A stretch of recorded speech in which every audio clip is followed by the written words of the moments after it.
قلعے کے اندر اینتھونیوس تو بہت ہی خوش تھا اور اس پر فتح کا اثر طاری رہنے لگا تھا، لیکن آرام سے وہ پھر بھی کہیں بیٹھتا نہیں تھا۔ وہ قبیلوں کے سرداروں کو اکٹھا کر کے انہیں ہدایات دیتا یا دیوار پر جا کر لوگوں کی حوصلہ افزائی کرتا۔ کبھی نیچے آ کر لوگوں کو اکٹھا کر کے انہیں فتح کی خوشخبریاں سناتا اور انہیں بتاتا تھا کہ ابھی لڑائی ختم نہیں ہوئی اور ان مسلمانوں کو بھگانا نہیں بلکہ اس لشکر کو لاشوں میں بدل دینا ہے، اور پھر جو زندہ رہیں گے انہیں قیدی بنا کر قلعے میں جانوروں کی طرح رکھنا ہے۔ اینتھونیوس اور روتاس کے دماغوں میں صرف لڑائی اور محاصرہ سمایا ہوا تھا۔ یہ دونوں رومی اس خوش فہمی میں بھی مبتلا تھے کہ فتح ان کی ہوگی، مگر انہوں نے یہ سوچا ہی نہیں تھا کہ لڑائی کے کچھ پہلو اور بھی ہوتے ہیں اور کچھ تقاضے بھی۔ جن شہروں میں فوج رکھی جاتی تھی وہاں خوراک اور رسد کا اتنا زیادہ ذخیرہ رکھا جاتا تھا جو عموماً 1 سال سے زیادہ عرصے کے لیے کافی ہوتا تھا۔ حلب میں کوئی فوج نہیں تھی، شہریوں نے ذخیرے کی ضرورت ہی محسوس نہ کی۔ مسلمانوں نے بھی وہاں فوج نہیں رکھی تھی، اس لیے اناج کا ذخیرہ بھی نہ رکھا گیا۔ اب شہریوں کو پتہ چلا کہ شہر میں اناج بڑی تیزی سے کم ہو رہا ہے اور مویشیوں کے لیے ہرا چارہ بھی نہیں مل رہا۔ یہ ایک ایسا مسئلہ تھا جس نے اینتھونیوس اور روتاس پر خاموشی طاری کر دی، اور انہیں کوئی ایسی بات نہ سوجی جس سے وہ لوگوں کے دل پر چاہ سکتے اور انہیں جھوٹی تسلیاں دے کر ان کا حوصلہ قائم رکھ سکتے۔ اینتھونیوس نے اسی وقت قبیلوں کے سرداروں کو بلایا اور الگ لے جا کر بٹھایا اور خوراک کی صورتحال ان کے سامنے رکھ کر کہا کہ اب ہمیں یہ محاصرہ باہر نکل کر توڑنا ہی پڑے گا۔ اگر ہم نے انتظار کیا کہ محاصرہ خود ہی واپس چلا جائے گا تو شہر کے لوگ فاقہ کشی کے ڈر سے خود ہی دروازے کھول دیں گے، اور اس کا جو نتیجہ ہوگا وہ کہنے کی ضرورت نہیں۔ سرداروں نے متفقہ طور پر فیصلہ دیا کہ محاصرے پر حملہ کیا جائے اور اس کے سوا کوئی چارہ نہیں۔ اینتھونیوس نے سرداروں سے کہا کہ وہ ان تمام لوگوں کو اکٹھا کریں جو لڑنے کے قابل ہیں تاکہ انہیں ضروری ہدایات دی جا سکیں۔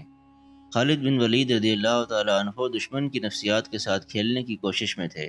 وہ اب نفسیاتی داؤ پیچ کی جنگ لڑنے کی فکر میں تھے۔ انہیں یہ تو معلوم ہی نہیں تھا کہ جو 2 دستے محاصرے سے ہٹائے ہیں اس کارروائی کا شہر کے اندر رد عمل کیا ہے۔ انہیں یہ بھی معلوم نہیں تھا کہ شہر میں اناج کی قلت بھی پیدا ہو گئی ہے۔ اپنے ساتھی سالار ایاز بن غنم رضی اللہ تعالیٰ عنہ کے ساتھ صلاح مشورہ کر کے خالد بن ولید رضی اللہ تعالیٰ عنہ نے شہر کے ایک پہلو سے محاصرہ اٹھا ہی دیا اور اس طرف کے دستوں کو واپس بھیج دیا۔ اس روز اینتھونیوس، روتاس اور قبیلوں کے سردار دیوار پر کھڑے خالد بن ولید رضی اللہ تعالیٰ عنہ کی یہ کارروائی دیکھ رہے تھے۔ انہوں نے جب یہ دیکھا کہ اس طرف سے محاصرہ اٹھ ہی گیا ہے تو وہ خوشی سے پھولے نہ سمائے۔ ہم مزید انتظار نہیں کریں گے، اینتھونیوس نے اپنا فیصلہ سنایا۔ کل صبح اس طرف کے دونوں دروازے کھول کر باہر نکلیں گے اور ان مسلمانوں کو کاٹ کر رکھ دیں گے۔ اگلی صبح ابھی طلوع ہوئی ہی تھی کہ شہر کے 2 دروازے کھلے اور شہر کے لوگ برچیاں اور تلواریں لیے اس طرح دوڑتے باہر نکلے جیسے سیلابی دریا کا بند یا کنارہ ٹوٹ گیا ہو۔ ان میں گھڑ سوار بھی تھے۔ مسلمان ایسی حالت میں تھے جیسے وہ ایسا شدید اور تیز حملہ روک ہی نہیں سکیں گے، نہ انہیں حملہ روکنے کی تیاری کی مہلت ہی ملے گی۔ لیکن مسلمان سالاروں نے مجاہدین کو ہر وقت تیار رہنے کا حکم دے رکھا تھا، اور ساتھ یہ کہا تھا کہ وہ اس طرح چلیں پھریں اور درختوں کے پیچھے جا کر لیٹیں جیسے ان پر تھکن اور مایوسیوں کی چٹانیں آ پڑی ہوں۔ اینتھونیوس نے حملے کی اسکیم دانشمندی سے تیار کی تھی۔ اس نے یوں نہ کیا کہ ایک طرف سے حملہ کرتا، اس طرح اس کے لشکر پر پیچھے سے مجاہدین حملہ کر دیتے۔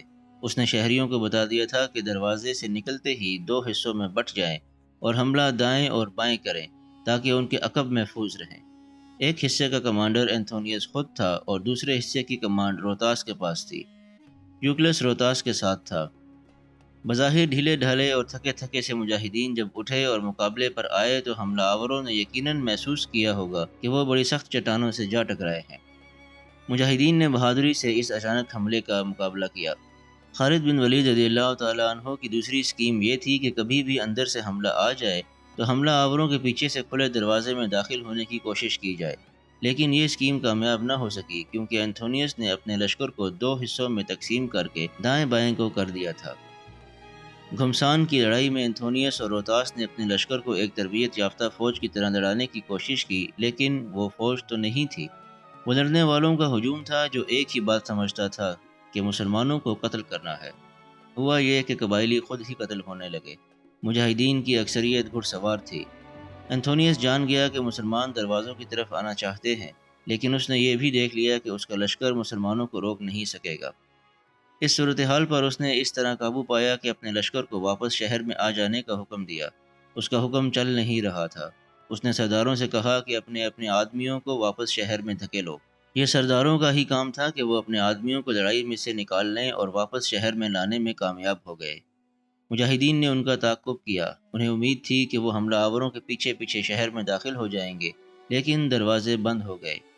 اندر والوں نے یہ بھی نہ دیکھا کہ ان کے چند سو آدمی باہر ہی رہ گئے تھے۔ ان آدمیوں نے مقابلہ جاری رکھا۔ چونکہ وہ دیوار کے قریب تھے، اس لیے دیوار پر کھڑے تیر اندازوں اور برچھی بازوں نے مجاہدین پر تیروں کا مینہ برسا دیا اور برچھیاں بھی پھینکی۔ اس سے مجاہدین کو اچھا خاصا نقصان اٹھانا پڑا اور دشمن کے بہت سے آدمی جو باہر رہ گئے تھے بچ نکلے۔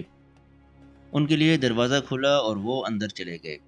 دیوار پر کھڑے قبائلیوں نے باہر کا منظر دیکھا۔ دور دور تک لاشیں بکھر گئی تھیں اور شدید زخمی اٹھ کر چلنے کی کوشش کر رہے تھے۔ اس منظر سے قبائلی عیسائیوں کا حوصلہ اور زیادہ بڑھ گیا اور وہ اعلانیہ کہنے لگے کہ وہ ایسا ہی ایک اور حملہ پھر کریں گے۔ اینتھونیوس نے سب کو فیصلہ سنا دیا کہ ایسا حملہ، بلکہ اس سے زیادہ زوردار حملہ ایک بار پھر کیا جائے گا۔ شہر سے باہر مجاہدین اپنے ساتھیوں کی لاشیں اٹھا رہے تھے۔ زخمیوں کو اٹھانے کا کام عورتوں کے سپرد تھا۔ یہ عورتیں مجاہدین کی بیویاں، بہنیں اور بیٹیاں تھیں جو مجاہدین کے ساتھ رہتی تھیں۔ ان کی رہائش کا انتظام محاصرے سے دور پیچھے خیموں میں کیا گیا تھا۔ ان میں شارینہ بھی تھی جو ہرکل کی بیٹی تھی اور اب ایک مجاہد حدید بن مومن خزرج کی بیوی تھی۔ وہ دوسری عورتوں کے ساتھ زخمیوں کو پانی پلا رہی تھی اور انہیں اٹھا اٹھا کر پیچھے مرہم پٹی کے لیے بھی لے جا رہی تھی۔ مجاہدین کا جانی نقصان ہوا تھا، لیکن اتنا نہیں کہ محاصرے کی تقویت پر اثر انداز ہوتا۔ زخمیوں کی تعداد کچھ زیادہ تھی، لیکن یہ بھی محاصرے کو کمزور نہیں کر سکتی تھی۔ خالد بن ولید رضی اللہ تعالیٰ عنہ نے شہر کے دوسری طرف سے چند سو گھڑ سواروں کو ہٹا کر اس طرف کر دیا جہاں سے انہوں نے محاصرہ اٹھایا تھا۔ اس کے سوا انہوں نے کوئی اور سرگرمی نہ دکھائی، یعنی قلعے پر حملے کرنے کی کوئی کوشش نہ کی اور مجاہدین کو پہلے کی طرح کا رویہ اختیار کرنے کو کہا۔ یہ بتانا ممکن نہیں کہ محاصرہ کتنا عرصہ رہا۔ مختلف مورخوں کی تحریروں سے یہ کہا جا سکتا ہے کہ محاصرہ چند مہینے رہا تھا۔ پھر کسی تاریخ میں ایسی تفصیلات نہیں ملتی کہ خالد بن ولید رضی اللہ تعالیٰ عنہ نے ان قبائلی عیسائیوں کو اور کیا کیا دھوکے دیے تھے کہ وہ اسی دفاعی کارروائی پر آ گئے جو خالد بن ولید رضی اللہ تعالیٰ عنہ چاہتے تھے۔ دونوں فریقوں کو کچھ دنوں کی مہلت درکار تھی تاکہ معمولی زخمی ٹھیک ہو جائیں۔ اینتھونیوس اور روتاس اگلے حملے کا پلان بناتے رہے۔ قبیلوں کے سردار ان کے ساتھ رہتے تھے۔ ہر حکم، ہر بات ان سرداروں کے ذریعے شہریوں تک پہنچتی تھی۔ اب تو نو عمر لڑکے بھی لڑنے کو تیار ہو گئے تھے اور عورتوں نے بھی کہا تھا کہ ان کی ضرورت محسوس ہو تو وہ بھی لڑیں گی۔ مسلمانوں کے ہاں یہ دستور تھا کہ نماز کی امامت سپہ سالار کرتا تھا۔ خالد بن ولید رضی اللہ تعالیٰ عنہ فجر کی نماز کے بعد بہت ہی مختصر الفاظ میں مجاہدین کو ان کے فرائض یاد دلایا کرتے تھے اور ایک بات اکثر کہا کرتے تھے کہ اللہ کی سلطنت کی کوئی سرحد نہیں ہوتی، جہاد اللہ کے نام پر ہوتا ہے اور اس کا اجر اللہ ہی دیتا ہے۔ پھر کبھی کبھی وہ یہ بات بھی کہا کرتے تھے کہ دعا عمل کے بغیر اور عمل دعا کے بغیر اس پودے جیسا ہے جسے اگا تو لیا لیکن پانی دینا بھول گئے۔ خالد بن ولید رضی اللہ تعالیٰ عنہ مجاہدین کو براہ راست جو احکام دینا چاہتے تھے وہ فجر کی نماز اور دعا کے بعد دیا کرتے تھے۔ انہوں نے مجاہدین کو تیار کر رکھا تھا کہ اندر سے دوسرا حملہ آئے گا۔ اس کا انہیں اس طرح یقین ہو گیا تھا کہ جو قبائلی عیسائی زخمی ہو کر گرے اور پھر شہر میں واپس نہیں جا سکے تھے، ان سے معلوم کر لیا گیا تھا کہ شہر میں اناج کی اتنی قلت پیدا ہو گئی ہے کہ کچھ ہی دنوں تک صورت قحط والی ہو جائے گی۔ ان زخمیوں سے یہ بھی معلوم کر لیا گیا تھا کہ شہر کے لوگ جلدی سے جلدی محاصرہ توڑنا چاہتے ہیں اور کچھ ایسے لوگ بھی ہیں جو مسلمانوں کی اطاعت قبول کر لینے کے حق میں ہیں۔ اندر کی صورتحال معلوم ہو جانے سے خالد بن ولید رضی اللہ تعالیٰ عنہ اور ایاز بن غنم رضی اللہ تعالیٰ عنہ کے لیے داؤ پیچ سوچنا اور فیصلے کرنا آسان ہو گیا۔ قلعے کے اندر بھی اگلی دفاعی کارروائی کے متعلق فیصلے ہو رہے تھے۔ اینتھونیوس اور روتاس نے 2 روز بعد الصبح حملہ کرنے کا فیصلہ کر لیا۔ بہت سے معمولی زخمی ٹھیک ہو چکے تھے اور پہلے سے زیادہ شہری حملے میں شریک ہونے کے لیے تیار ہو گئے تھے۔ اینتھونیوس کا عزم یہ تھا کہ یہ حملہ فیصلہ کن ہوگا۔ اندر کے لشکر کو اب 2 کی بجائے 4 دروازوں سے نکلنا تھا، یعنی حملہ شہر کے دونوں پہلوؤں سے کیا جائے گا۔ یوکلس نے اینتھونیوس اور روتاس کو بتائے بغیر اپنا ایک جانباز گروہ تیار کر لیا تھا جس میں اسی جیسے نوجوان شامل ہوئے تھے اور وہ سب گھڑ سوار تھے۔ انہوں نے طے کیا تھا کہ مسلمانوں کی سپہ سالار پر حملہ کریں گے اور اسے زندہ یا مردہ شہر کے اندر لائیں گے۔ یہ بھی طے کیا گیا کہ وہ کہیں اور نہیں لڑیں گے، بلکہ صرف اس جگہ پہنچیں گے جہاں سپہ سالار ہوگا۔ وہ جانتے تھے کہ سپہ سالار محافظوں کے حصار میں ہوگا اور انہیں بڑی ہی خونریز لڑائی لڑنی پڑے گی۔ حملے کی صبح میں ایک دن رہ گیا تھا اور ایک رات۔ یوکلس اپنی ماں سے رخصت ہو کر چلا گیا۔ اس نے صرف ماں کو بتایا تھا کہ اس نے ایک جانباز گروہ تیار کیا ہے جس کا انتھونیوس اور روتاس کو علم نہیں، اور اس کا یہ گروہ مسلمانوں کے سپہ سالار کو زندہ یا مردہ اپنے ساتھ لائے گا۔ اس نے ماں سے کہا تھا کہ اب وہ اپنے گروہ میں جا رہا ہے اور گھر واپس حملے کے بعد ہی آ سکے گا۔ ماں نے اسے پیار اور دعاؤں کے ساتھ رخصت کیا تھا۔ انتھونیوس بہت مصروف تھا۔ کبھی دیوار پر چلا جاتا اور مسلمانوں کے لشکر کو دیکھتا، اور پھر دوڑا نیچے چلا جاتا اور قبائلی سرداروں سے مل کر انہیں پہلے کہی ہوئی باتیں ایک بار پھر کہتا۔ ایک جنون اور ایک خبت تھا جو اس کے دماغ پر سوار ہو گیا تھا۔ دن کا پچھلا پہر تھا۔ انتھونیوس کو روتاس کی ضرورت محسوس ہوئی۔ کسی اور کو بھیجنے کی بجائے وہ خود اس کی تلاش میں چل پڑا۔ اس کا خیال تھا کہ روتاس اسی کی طرح باہر بھاگتا دوڑتا پھر رہا ہوگا، لیکن وہ اسے نہ ملا۔ آخر وہ روتاس کے گھر کو چل دیا۔ وہ اکیلا رہتا تھا، اس لیے انتھونیوس بغیر اطلاع اندر چلا گیا۔ صحن میں جا کر اس نے روتاس کو آواز دی۔ ایک کمرے میں سے روتاس کی آواز سنائی دی کہ وہ کپڑے بدل کر آتا ہے۔ انتھونیوس اس خیال سے اس کے کمرے کی طرف چل پڑا کہ وہ اکیلا ہوگا۔ دروازہ بند تھا، لیکن کواڑوں پر ہاتھ رکھا تو کواڑ کھل گئے۔ انتھونیوس نے کمرے میں جو منظر دیکھا اس سے اس کا خون کھول اٹھا اور دماغ کو چڑھ آیا۔ لیزا بھی اس کمرے میں موجود تھی اور بڑی تیزی سے کپڑے پہن رہی تھی۔ کسی شک و شبے کی گنجائش نہیں تھی کہ اس سے پہلے وہ برہنہ تھی۔ روتاس بھی بڑی ہی تیزی سے کپڑے پہن رہا تھا۔ انتھونیوس محاصرے اور اگلے دن کے حملے کو بھول ہی گیا اور اس نے تلوار نکال لی۔ تلوار لے لو، انتھونیوس نے روتاس کو للکارا۔ صحن میں آ جاؤ، پھر جو زندہ رہے گا یہ عورت اس کی ہوگی۔ یہ اس زمانے کا دستور تھا کہ بعض تنازعات کے فیصلے تلوار کیا کرتی تھی۔ روتاس نے فوراً چیلنج قبول کر لیا اور تلوار لے کر صحن میں نکل آیا۔ وہ بھی آخر رومی تھا اور اس کا کردار ان کے کلچر کے عین مطابق تھا۔ انتھونیوس اور روتاس کی تلواریں ٹکرانے لگیں۔ اتنے میں لیزا نے کپڑے پہن لیے اور وہ دوڑتی صحن میں آئی۔ اس نے دونوں دوستوں کو دیکھا جو ایک دوسرے کے خون کے پیاسے ہو گئے تھے۔ دونوں ایک دوسرے پر وار کرنے کے لیے پیچھے ہٹے۔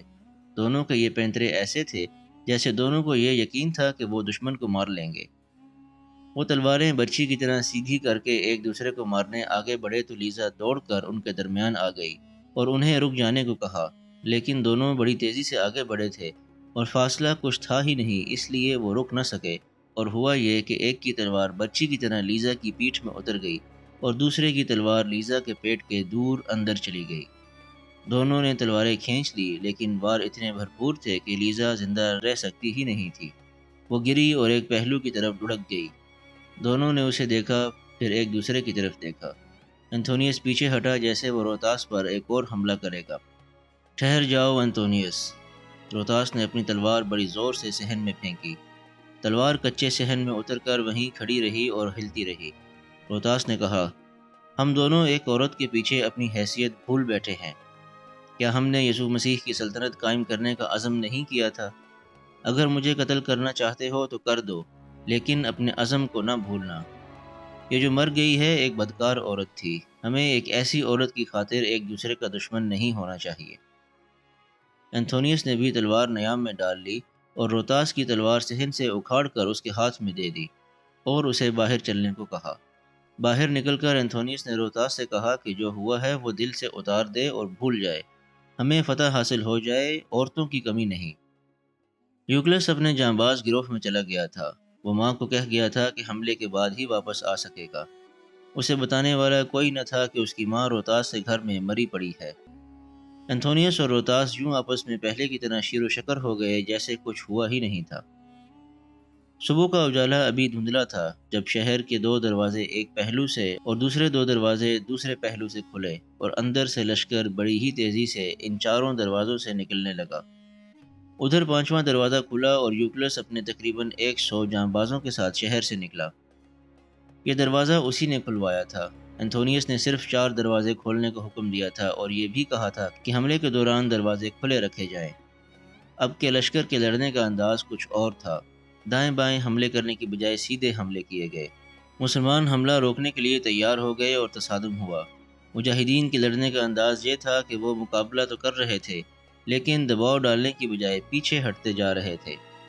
ان قبائلیوں کو معلوم نہ تھا کہ خالد بن ولید رضی اللہ تعالیٰ عنہ کس قدر دانشمند سپہ سالار ہیں اور رہتی دنیا تک غیر قومیں بھی ان کے حوالے دیا کریں گی۔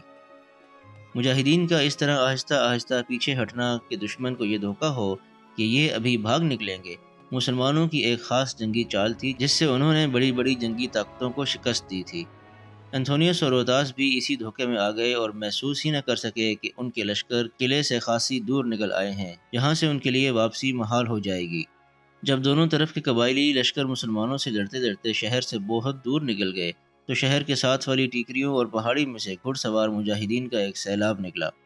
یہ تیز و تند طوفان تھا جو حیران کن رفتار سے شہر کی طرف آیا اور شہر کی دیوار اور قبائلی عیسائیوں کے لشکر کے درمیان حائل ہو گیا۔ یہ وہ گھڑ سوار مجاہدین تھے جو محاصرے سے نکل گئے تھے اور انتھونیوس اور شہر کے لوگوں کو یہ دھوکہ ہوا تھا کہ مسلمان محاصرہ اٹھا رہے ہیں اور یہ گھڑ سوار دستے واپس چلے گئے ہیں۔ وہ گئے کہیں بھی نہیں تھے، ٹیکریوں اور پہاڑی کے پیچھے جا کر چھپ گئے تھے اور اپنے سپہ سالار کے اشارے کا انتظار کرتے رہے تھے۔ انہیں بہت ہی دنوں بعد اشارہ ملا اور ان کے لیے جو حکم تھا اس کی تعمیل انہوں نے پوری خوش اسلوبی سے کی۔ ان میں سے کچھ شہر کے کھلے دروازوں میں سے اندر چلے گئے اور باقی قبائلی لشکر پر ٹوٹ پڑے۔ محاصرہ کرنے والے وہ مجاہدین جو لڑتے لڑتے پیچھے ہٹ رہے تھے یکلخت رک گئے اور قبائلیوں پر حلہ بول دیا۔ اب قبائلی لشکر دونوں طرف نرغے میں آ گئے تھے اور ادھر مجاہدین شہر میں بھی داخل ہو گئے تھے۔ شہر میں کچھ مزاحمت ہوئی لیکن وہ نہ ہونے کے برابر تھی۔ مجاہدین تمام شہر میں گھوم گئے اور اعلان کرتے گئے کہ تمام آدمی گھروں سے باہر نکل آئیں اور عورتیں گھروں کے اندر رہیں۔ اگر کوئی مرد گھر کے اندر چھپا ہوا پایا گیا تو اسے قتل کر دیا جائے گا۔ عورتیں بالکل نہ ڈریں، ان کی طرف کوئی غلط نظر سے دیکھے گا بھی نہیں، نہ کسی بوڑھے، بچے یا مریض پر ہاتھ اٹھایا جائے گا اور نہ ہی کوئی ضعیف العمر یا مریض آدمی گھر سے باہر آئے۔ صرف کہنے پر کون یقین کرتا؟ لوگوں نے اپنی عورتوں اور خصوصاً جوان لڑکیوں کو گھروں میں ادھر ادھر چھپا دیا اور خود باہر نکل آئے۔ عورتیں ڈر کے مارے باہر نہیں آتی تھیں، نہ اپنے مکانوں کی چھتوں پر جاتی تھیں کہ دیکھیں کہ باہر کیا ہو رہا ہے۔ ہر گھر میں افراتفری برپا ہو گئی تھی۔ اگر یہ فوج رومیوں یا ایرانیوں کی یا کسی اور غیر مسلم قوم کی ہوتی تو وہ گھروں پر حلہ بول دیتی، لوٹ مار کرتی اور قتل عام بھی۔ کوئی جوان عورت ان کی دست برد سے نہ بچتی، لیکن مجاہدین نے لوگوں کے گھروں کی طرف دیکھا تک نہیں۔ شہر میں تمام آدمی باہر میدانوں میں اکٹھے ہو گئے۔ یوکلس اپنے 100 جانبازوں کے ساتھ مسلمانوں کے سپہ سالار کو ڈھونڈ رہا تھا۔ اسے معلوم نہیں تھا کہ مسلمانوں کا سپہ سالار بادشاہ نہیں ہوا کرتا، جو میدان جنگ سے ذرا دور ایک جگہ کھڑے رہ کر حکم چلاتا ہے۔ خالد بن ولید رضی اللہ تعالیٰ عنہ جنگ کے دوران کسی ایک جگہ تو ٹھہرتے ہی نہیں تھے۔ قاصد اور محافظ ان کے ساتھ ساتھ رہتے تھے۔ یوکلس انہیں ڈھونڈتا ہی رہا کہ وہ بھی اپنے جانبازوں کے ساتھ مجاہدین کے گھیرے میں آ گیا اور نوجوانوں کا یہ دستہ کٹ کٹ کر گھوڑوں سے گرنے لگا اور گھوڑے انہیں پاؤں تلے روندنے مسلنے لگے۔ دونوں رومی مارے گئے ہیں، کسی نے بڑی ہی بلند آواز سے کہا۔ انتھونیوس بھی نہیں رہا اور روتاس بھی قتل ہو گیا ہے۔ یہ آواز کئی آوازوں میں بدل گئی اور تمام میدان جنگ میں یہ اطلاع پھیل گئی کہ قبائلیوں کے کمانڈر انتھونیوس اور روتاس مارے گئے ہیں۔ قبائلی عیسائیوں کا جوش و خروش ایسا مان پڑا جیسے جلتی مشعل اچانک بجھ گئی ہو۔ انہوں نے برچیاں، تلواریں اور کمانیں پھینک دی اور چلا چلا کر کہنے لگے کہ ہم نہیں لڑیں گے۔ ان میں جو گھوڑوں پر سوار تھے وہ گھوڑوں سے ادھر آئے اور اس طرح جو مرنے سے بچ گئے تھے ہتھیار پھینک کر موت سے محفوظ ہو گئے۔ خالد بن ولید رضی اللہ تعالیٰ عنہ نے جنگ روک دی اور یہ حکم نہیں دیا کہ ہتھیار ڈالنے والوں کو قید میں ڈال دیا جائے، بلکہ یہ اعلان کیا کہ جو قبائلی ہتھیار ڈال چکے ہیں وہ شہر کے اندر چلے جائیں لیکن اپنے گھروں میں داخل نہ ہوں۔ اس حکم کے مطابق قبائلی سر جھکائے ہوئے دروازوں میں داخل ہونے لگے اور ایک میدان میں اکٹھے ہو گئے۔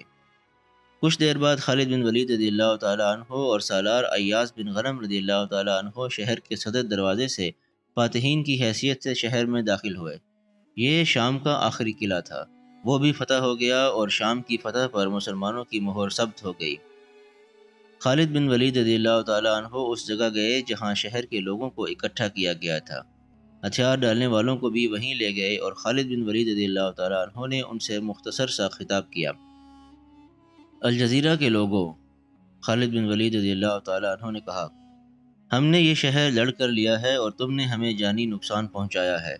تمہارے ساتھ ہمارا سلوک کچھ اور ہونا چاہیے تھا، لیکن میں اس راستے پر چلوں گا جو مجھے امیر المومنین حضرت عمر رضی اللہ تعالیٰ عنہ نے دکھایا ہے۔ ہمارے دستور کے مطابق تم سب کو اسلام قبول کر لینا چاہیے اور پھر ہمارا حق ہے کہ تم سے تاوان بھی وصول کریں۔ لیکن بنو تغلب نے ہتھیار ڈالے تھے تو ہمارے امیر المومنین نے حکم بھیجا تھا کہ کسی کو اسلام قبول کرنے پر مجبور نہ کیا جائے، اس کی بجائے جزیہ وصول کیا جائے۔ تم سب کو جزیہ دینا پڑے گا اور جزیہ ہر ایک کی حیثیت کے مطابق وصول کیا جائے گا۔ تم لوگ ہمارے خلاف لڑنے کے لیے رومیوں کے ساتھ جا ملے تھے، تمہیں اس کی سزا ملنی چاہیے، لیکن ہم تمہیں کوئی سزا نہیں دیں گے۔ کیا شہر کے کسی بھی گھر میں لوٹ مار ہوئی ہے؟ کوئی مسلمان کسی گھر میں داخل ہوا ہے؟ نہیں، نہیں سپہ سالار۔ بہت سی آوازیں آئیں جن کا مطلب یہ تھا کہ نہ لوٹ مار ہوئی ہے، نہ کوئی مسلمان کسی گھر میں داخل ہوا ہے، اور نہ ہوگا۔ خالد بن ولید رضی اللہ تعالیٰ عنہ نے کہا، ہم تمہاری عزت و آبرو اور تمہارے جان و مال کے محافظ ہیں، لیکن کسی نے ذرا سی بھی بدامنی یا غداری کی تو اسے قتل کر دیا جائے گا۔ مورخ لکھتے ہیں کہ حلب کے غیر مسلموں کے دلوں پر جو خوف بیٹھ گیا تھا وہ نکل گیا اور کئی ایک نے اسی روز اسلام قبول کر لیا۔ سورج غروب ہونے میں ابھی بہت وقت باقی تھا۔ مجاہدین اپنے زخمی ساتھیوں اور شہیدوں کی لاشوں کو اٹھا رہے تھے۔ ان کی خواتین زخمیوں کو پانی پلاتی پھر رہی تھیں، اور ان میں جو ذرا بھی چلنے کے قابل تھے انہیں سہارا دے کر وہاں پہنچا رہی تھیں جہاں مرہم پٹی کا انتظام تھا۔ شارینہ بھی اسی کام میں مصروف تھی کہ وہ ایک زخمی کو دیکھ کر رک گئی اور حیرت زدگی کے عالم میں اس کے پاس بیٹھ گئی۔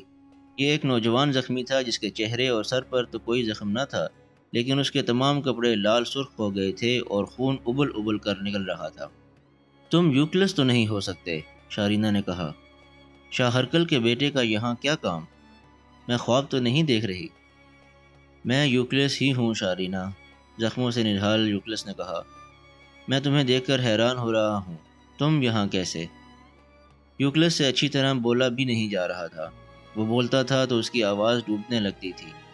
چپ رہو یوکلس، شارینہ نے کہا، یہ وقت کہانیاں سننے سنانے کا نہیں کہ تم یہاں کیسے آ گئے اور میں یہاں کس طرح آن پہنچی ہوں۔ یہ لو پانی پیو اور میں تمہیں اٹھوا کر مرہم پٹی کے لیے چلتی ہوں۔ نہیں شارینہ، یوکلس نے کہا، میرا وقت پورا ہو چکا ہے، معلوم نہیں میں اب تک زندہ کیسے ہوں، مجھے یہیں آخری سانس لے لینے دو۔ یوکلس نے شارینہ کا ایک ہاتھ پکڑ لیا۔ یہ تو الگ بات ہے کہ یوکلس انتھونیس کا بیٹا تھا، لیکن سب اسے شاہ ہرکل کا بیٹا کہتے تھے، کیونکہ وہ ہرکل کی بیوی لیزا کا بیٹا تھا۔ شارینہ بھی شاہ ہرکل کی بیٹی تھی، اس لیے وہ اور یوکلس ایک دوسرے کو بڑی اچھی طرح جانتے تھے۔ شارینہ نے یوکلس سے کہا کہ وہ مجاہدین کو بلواتی ہے اور وہ اسے اٹھا کر شہر میں لے چلیں گے، لیکن یوکلس نے شارینہ کا ہاتھ اور زیادہ مضبوطی سے پکڑ لیا اور زور زور سے سر ہلا کر کہنے لگا کہ وہ مرہم پٹی نہیں کروائے گا کیونکہ وہ بیکار ہوگی۔ ادھر دور دور تک بکھری ہوئی لاشوں میں نوجوان روزی یوکلس کو ڈھونڈتی پھر رہی تھی۔ عورتوں کے لیے باہر نکلنے کی پابندی تھی، لیکن وہ چھپتی چھپاتی کسی طرح گھر سے ہی نہیں بلکہ شہر سے نکل آئی اور یوکلس کو ڈھونڈتی پھر رہی تھی۔ شاید اسے کسی نے بتا دیا تھا کہ یوکلس مارا گیا ہے یا بری طرح زخمی ہو گیا ہے۔ روزی پاگلوں کی طرح زخمیوں اور لاشوں کو دیکھتی پھر رہی تھی۔ وہ کئی بار کسی نہ کسی لاش سے ٹھوکر کھا کر گری اور اٹھ کر پھر زخمیوں اور لاشوں کے خون آلود چہرے دیکھنے لگتی۔ آخر وہ وہاں تک جا پہنچی جہاں شارینہ یوکلس کے پاس بیٹھی ہوئی تھی۔ یوکلس کو دیکھ کر وہ اس کے اوپر گری اور دیوانہ وار اس کے منہ پر ہاتھ پھیرنے لگی۔ اٹھنے کی کوشش کرو یوکلس، شارینہ نے اپنا ایک بازو یوکلس کے کندھوں کے نیچے لے جاتے ہوئے کہا، ہم دونوں تمہیں اٹھا کر لے جائیں گی۔ ہم اٹھا لیں گی یوکلس، روزی نے کہا۔ میں تمہارے ہی انتظار میں تھا روزی، یوکلس نے روزی سے کہا۔ میری ماں سے کہنا۔ اس سے آگے وہ کچھ نہ کہہ سکا۔ آنکھیں پتھرا گئیں اور ہونٹ نیم وار رہے۔ روزی کے سینے سے ایک چیخ نکلی اور وہ لاش سے لپٹ گئی۔ شارینہ وہاں سے اٹھی اور ایک آہ لے کر وہاں سے چلی گئی۔